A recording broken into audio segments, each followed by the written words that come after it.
تو دوستو welcome to my YouTube channel movie insight Urdu. اس چینل کو لائک کریں، سبسکرائب کریں اور ہاں بیل آئیکن دبانا نہ بھولیے گا۔ تو دوستو یہ کہانی ہے ایک پاگل سائنٹسٹ کی جسے سانپوں کا یعنی سنیکس کا اتنا کریز تھا وہ انسانوں کو بھی سانپوں میں بدلنا چاہتا تھا، جس کام کے لیے اس نے بہت سارے ایکسپیریمنٹس بھی کیے اور آخرکار ایک ایسی دوائی بنا ڈالی جس سے انسانوں کو سانپ میں بدلا جا سکتا تھا۔ اس میڈیسن کو ٹیسٹ کرنے کے لیے وہ اس میڈیسن کے انجیکشن اپنے ہی اسسٹنٹ کو لگا دیتا ہے اور اس اسسٹنٹ سے کہتا ہے کہ فکر مند نہ ہو، یہ کچھ اینٹی ڈوٹس ہیں جو تمہارے جسم میں کسی بھی وائرس کو پیدا نہیں ہونے دیں گے۔ لیکن وہ نہیں جانتا تھا کہ پروفیسر اس کے ساتھ جھوٹ بول رہا ہے۔ وقت گزرتا رہا اور اس کی حالت بدلتی گئی۔ آہستہ آہستہ اس کے جسم سے اسکن اترنے لگی اور ساتھ ہی اس کے جسم پہ سانپ والے اسکیلز آ گئے۔ نیچے سے اس کی آدھی باڈی تقریباً سانپ میں بدل گئی، لیکن وہ ابھی بھی آدھا انسان ہی تھا۔ ان سب چیزوں کے ساتھ ساتھ اس نے انسانوں والی کئی طاقتیں بھی کھو دی تھی، جیسے کہ اب وہ بول نہیں پاتا تھا، چل نہیں سکتا تھا، اور اس طرح اس بیچارہ اپنے ساتھ ہونے والے یہ ظلم کو کسی کو بتا بھی نہیں سکتا تھا کہ سائنٹسٹ نے اس کی اس کمزوری کا فائدہ اٹھاتے ہوئے اسے ایک سرکس والے کو بیچ دیا اور پھر سرکس سے ملنے والے پیسوں سے ایک نیا ایکسپیریمنٹ کرنے کا ڈیسائیڈ کیا۔ پہلے ایکسپیریمنٹ میں اس کا اسسٹنٹ صرف آدھا ہی سانپ بنا تھا، وہ ایک انسان کو پوری طرح سانپ میں بدلنا چاہتا تھا۔ سرکس میں بھی اس کا سائنٹسٹ کا ایکسپیریمنٹ بہت ہٹ ہو جاتا ہے۔ لوگ دور دور سے اس عجیب کریچر آدھے انسان اور آدھے سانپ کو دیکھنے کے لیے آتے تھے، لیکن کوئی یہ بات نہیں جانتا تھا کہ یہ ڈاکٹر کے غلط ایکسپیریمنٹ کا نتیجہ ہے۔ خیر پروفیسر کو دکھایا جاتا ہے جو آج کل ایک نئے لڑکے کی تلاش میں ہے۔ ظاہر سی بات ہے جس پر ایکسپیریمنٹ ہو سکے، اس لیے وہ اپنے ایک پروفیسر دوست سے ملتا ہے اور اسے کہتا ہے کہ مجھے ایک اسسٹنٹ کی ضرورت ہے، میرا پرانا اسسٹنٹ مجھے چھوڑ کر چلا گیا ہے۔ وہ کہتے ہیں کہ آج کل میں کوئی نیا ایکسپیریمنٹ کر رہا ہوں جس کے لیے مجھے مدد کی ضرورت پڑ جاتی ہے۔ دوسرے پروفیسر جو ان کے دوست بھی تھے وہ ان سے اس ایکسپیریمنٹ کے بارے میں پوچھتے ہیں، لیکن سائنٹسٹ انہیں کوئی جواب نہیں دیتا۔ خیر اب پروفیسر سائنٹسٹ کو ایک لڑکے کے بارے میں بتاتا ہے، اس کا نام تھا ڈیوڈ، جسے سائنس میں بہت ہی زیادہ انٹرسٹ تھا۔ وہ خود بھی پارٹ ٹائم میں کوئی ایسی ہی جاب ڈھونڈ رہا تھا جہاں سے اسے ایکسپیرینس مل جائے، اور اگر وہ ایک سائنٹسٹ کے اندر رہتا تو واقعی وہ بہت کچھ سیکھ سکتا تھا۔ ڈیوڈ بھی اپنی اس نئی جاب کا سن کر کافی خوش ہو جاتا ہے اور بنا کچھ زیادہ سوال و جواب کے سائنٹسٹ کے ساتھ ان کی لیب میں آ جاتا ہے، جہاں پہلے دن کے لیے سائنٹسٹ اسے بہت سے نئے نئے اسنیکس کے بارے میں بتاتا ہے۔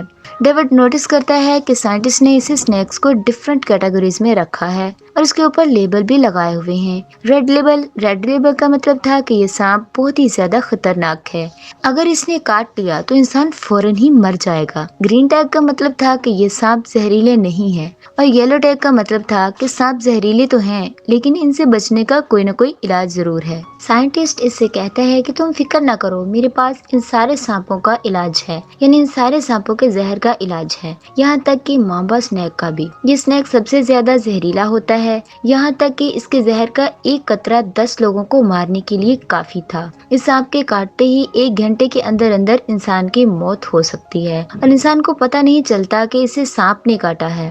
مرنے سے پہلے سے ہارٹ اٹیک جیسے سمٹمز محسوس ہوتی ہیں۔ سائنٹسٹ اسے سانپ کا زہر نکالنا بھی سکھاتا ہے۔ سائنٹسٹ کے ساری باتیں سننے اور سمجھنے کے بعد ڈیوڈ سائنٹسٹ سے سوال کرتا ہے کہ آخر میرا کیا کام ہوگا یہاں پر۔ تب سائنٹسٹ اسے کوئی بھی جواب دینے سے پہلے کہتا ہے کہ کام بعد میں دیکھا جائے گا، پہلے میں تمہیں ایک انجیکشن لگاؤں گا، اور فکر نہ کرو یہ صرف ایک ویکسین ہے، تمہیں صرف اس لیے لگایا جا رہا ہے کہ اگر یہاں پر کسی بھی سانپ نے تمہیں کاٹ لیا تو ایٹ لیسٹ تمہاری جان کو خطرہ نہیں ہوگا۔ ڈیوڈ بھی سائنٹسٹ کی بات مان جاتا ہے اور یہ انجیکشن لگوا لیتا ہے، یہ بات سوچے بغیر کہ یہ ایک ایکسپیریمنٹ بھی ہو سکتا ہے۔ مووی میں بتایا گیا ہے کہ جو ویکسین ڈیوڈ کو لگائی گئی تھی وہ کوبرا اسنیک کے جین سے بنائی گئی تھی۔ جو سانپ اگر عام انسان کو کاٹ جائے تو اکثر اس کے وینم سے انسان نہیں بچ پاتا۔ خیر یہ انجیکشن لگوانے کے بعد سائنٹسٹ اور ڈیوڈ باتیں کرنے لگ جاتے ہیں اور اتنے میں ہی کھانے کا ٹائم ہو جاتا ہے۔ ہمیں پتہ چلتا ہے کہ اب سے ڈیوڈ سائنٹسٹ کے گھر پر ہی رہنے والا تھا۔ جب وہ کھانا کھا رہے تھے تو ایک دم سے ڈیوڈ کی طبیعت خراب ہونے لگی ہے، اس کے سر میں درد ہونے لگتا ہے اور ساتھ ہی سے بہت برے چکر بھی آ رہے ہوتے ہیں۔ سائنٹسٹ اسے کہتے ہیں پریشان مت ہو، یہ ویکسین کے سمٹمز ہیں۔ سائنٹسٹ کی بیٹی اسے اس کے روم تک چھوڑ آتی ہے اور ہم دیکھتے ہیں کہ رات میں سائنٹسٹ اس کے روم میں ہی بیٹھے ہوئے تھے۔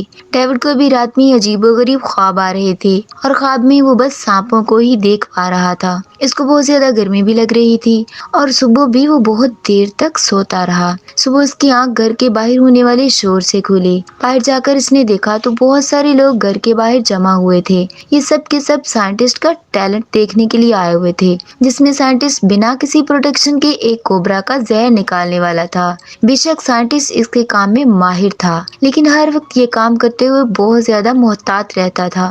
وہ جانتا تھا کہ اس کی ایک چھوٹی سی غلطی اس کی جان بھی لے سکتی ہے۔ وہیں پر ایک فوٹوگرافر بھی کھڑا تھا۔ وہ فوٹوگرافر جیسے ہی کوبرا کی فوٹو لیتا ہے تو کیمرے سے نکلنے والی فلیش کی وجہ سے کوبرا کو غصہ آ جاتا ہے۔ غصے میں وہ سائنٹسٹ پر ہی حملہ کرنے والا تھا، لیکن خوش قسمتی سے سائنٹسٹ بچ گیا اور آخرکار انہوں نے اس کوبرا کو پکڑ کر اس کا زہر بھی نکال لیا۔ سبھی لوگوں نے اس کے کرتب پر بہت تالیاں بجائیں اور انہیں انعام بھی دیا۔ انہی پیسے سے تو وہ اپنے ایکسپیریمنٹ کیا کرتا تھا، لیکن ایک دن بدن پیسے کم ہونے لگے تھے۔ خیر کچھ دن گزرتے ہیں اور دکھایا جاتا ہے کہ اب ڈیوڈ کے فیس کی سکن اتر رہی ہے۔ یہ دیکھ کر وہ بہت زیادہ ڈر گیا اور جب ڈاکٹر اس کے بارے میں پوچھتا ہے تو ڈاکٹر کہتا ہے کہ یہ ویکسین کا سائیڈ ایفیکٹ ہے، یہاں تک کہ وہ تو خود بھی ایک سکن اتارنے میں اس کی ہیلپ کر رہے تھے اور ساتھ میں وہ یہ بھی بتاتے ہیں کہ سکن اترنا ایک اچھا سائن ہے، اس کا مطلب ہے کہ ویکسین اچھے سے کام کر رہی ہے۔ ڈیوڈ بتاتا ہے کہ اب اسے ٹھنڈ اچھی لگتی ہے، اسے گرمی میں رہنا پسند نہیں ہے، لیکن پھر بھی سائنٹسٹ اسے کہتا ہے کہ جو بھی ہے تم ہمیشہ جیکٹ پہنے رکھنا۔ اسی دوران سائنٹسٹ کے گھر پہ پولیس آتی ہے اور وہ لوگ اصل میں سائنٹسٹ کے اسسٹنٹ کو ڈھونڈ رہے تھے، اسی لیے انہیں سائنٹسٹ کا گھر اور لیب کی تلاشی لینی تھی۔ سائنٹسٹ اس کے لیے وہاں جاتے ہیں کیونکہ وہ جانتے تھے کہ پولیس کو یہاں سے کوئی ثبوت نہیں ملے گا۔ وہ جب لیب کے اندر آتے ہیں تو دیکھتے ہیں کہ سائنٹسٹ کی بیٹی ایک بہت بڑے پائتھن کو دیکھ رہی ہے، جسے اٹھا کر ایک دوسرے روم تک پہنچانے میں بھی یہ آفیسرز اس کی مدد کرتے ہیں۔ یہاں تلاشی لینے کے باوجود آفیسرز کو کچھ بھی نہیں ملتا تو آفیسرز ایسے ہی یہاں سے چلے جاتے ہیں۔ خیر دکھایا جاتا ہے کہ سائنٹسٹ ہر روز ڈیوڈ کو کوئی نہ کوئی ویکسین لگایا کرتا تھا اور ڈیوڈ بیوقوف یہ پوچھتا بھی نہیں تھا کہ یہ سب کس لیے ہے۔ اس سب کو ایک مہینہ گزر چکا تھا۔ اسے اب اکثر سانپوں کے ہیلوسینیشنز بھی ہوا کرتے تھے، لیکن پھر بھی وہ لیب میں کام کرتا تھا۔ اسے سائنٹسٹ کی بیٹی کرسٹینا بھی اچھی لگنے لگی تھی اور شاید کرسٹینا کو وہ بھی۔ یہ دونوں ہی کچھ سانپوں کو خریدنے کے لیے ایک دوسرے شہر جاتے ہیں۔ واپس آتے ہوئے وہ لوگ سرکس دیکھنے کے لیے رک جاتے ہیں۔ یہاں پر ایک سانپوں کا شو بھی چل رہا تھا۔ انہیں سننے کو ملتا ہے کہ یہاں پر ایک ایسا انسان جیسا سانپ بھی ہے، یعنی کہ ایسا کریچر ہے جو آدھا انسان اور آدھا سانپ ہے۔ کرسٹینا کو یہ بات بالکل بکواس لگ رہی تھی، وہ تو اسے دیکھنے میں بالکل بھی انٹرسٹڈ نہیں تھی، لیکن ڈیوڈ انٹرسٹڈ تھا۔ وہ ٹکٹ خرید کر اندر چلا جاتا ہے جہاں اسے سائنٹسٹ کا ہی اسسٹنٹ دکھایا جاتا ہے۔ اصل میں وہ ڈیوڈ کا بھی سینئر تھا۔ ڈیوڈ کو دیکھتے ہی وہ پہچان گیا اور ڈیوڈ کو بتانا چاہتا تھا کہ یہ سب اس کے ساتھ ڈاکٹر نے کیا ہے، لیکن افسوس وہ بول نہیں سکتا تھا۔ ڈیوڈ کو بھی وہ پہچانا سا لگا، لیکن پھر وہ ایسے اگنور کر کے باہر چلا گیا۔ باہر آ کر وہ دیکھتا ہے کہ ایک لڑکا کرسٹینا کو تنگ کر رہا ہے۔ کرسٹینا اس کے بارے میں ڈیوڈ کو بتاتی ہے اور ڈیوڈ اس لڑکے سے لڑنے لگ جاتا ہے۔ اس لڑکے کے اندر ڈیوڈ سے کہیں زیادہ طاقت تھی، وہ ڈیوڈ کو ہرا رہا تھا، لیکن پھر ایک دم سے ڈیوڈ کے خون میں جوش آیا۔ عجیب طریقے سے وہ سانپ جیسا بیہیو کرنے لگا تھا، جیسے اس کے اندر کوئی سانپ جا گیا ہو اور کسی سانپ کی طرح ہی وہ دوسرے لڑکے کو کاٹنے لگ جاتا ہے۔ اب ظاہر سی بات ہے وہ ایک انسان تھا، اسی لیے کاٹنے سے دوسرے انسان کو کوئی نقصان نہیں ہوتا اور پولیس نے آ کر یہاں پر سارا معاملہ سنبھال لیا۔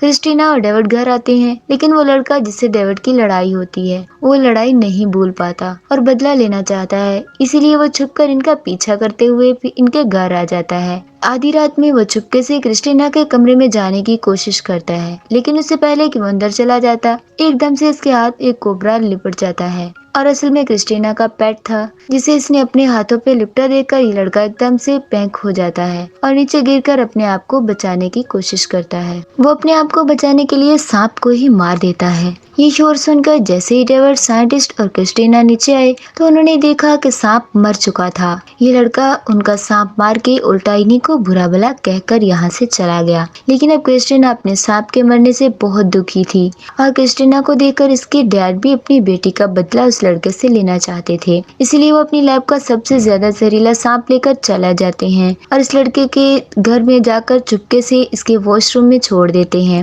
وہ لڑکا جب نہا رہا ہوتا ہے تو سانپ اسے کاٹ لیتا ہے۔